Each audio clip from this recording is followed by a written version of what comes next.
Hello student, let's read the question. Name the phase where actual DNA synthesis take place.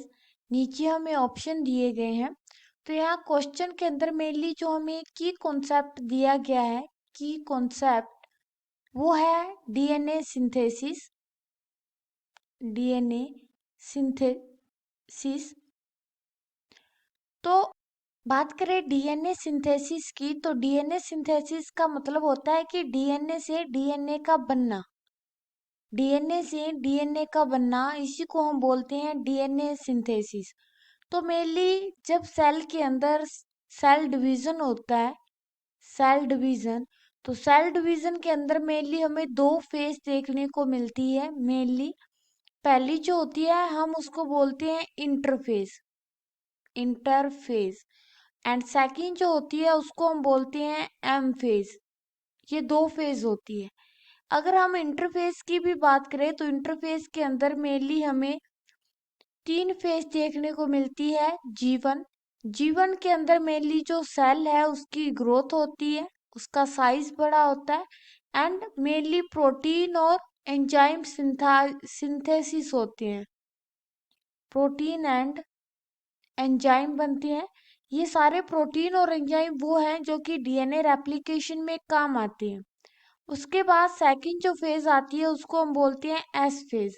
S phase के अंदर mainly DNA से DNA का formation किया जाता है, यानी कि यहाँ पे रेप्लिकेशन की प्रोसेस होती है, रेप्लिकेशन।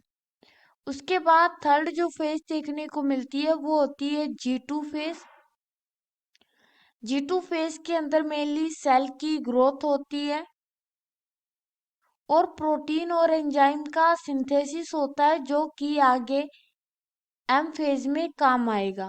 प्रोटीन और एंजाइम बनती है जो कि आगे एम फेज में काम आएंगे, इस तरह से।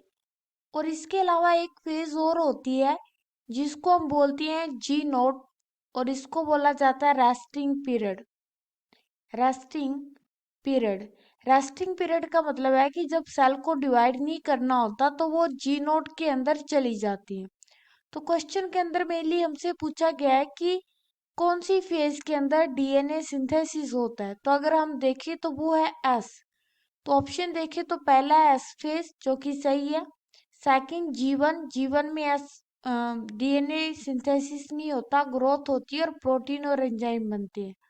G2, G2 में भी नहीं होता। G0, G0 में भी नहीं होता। तो करेक्ट आंसर है A. Hope you understand it well.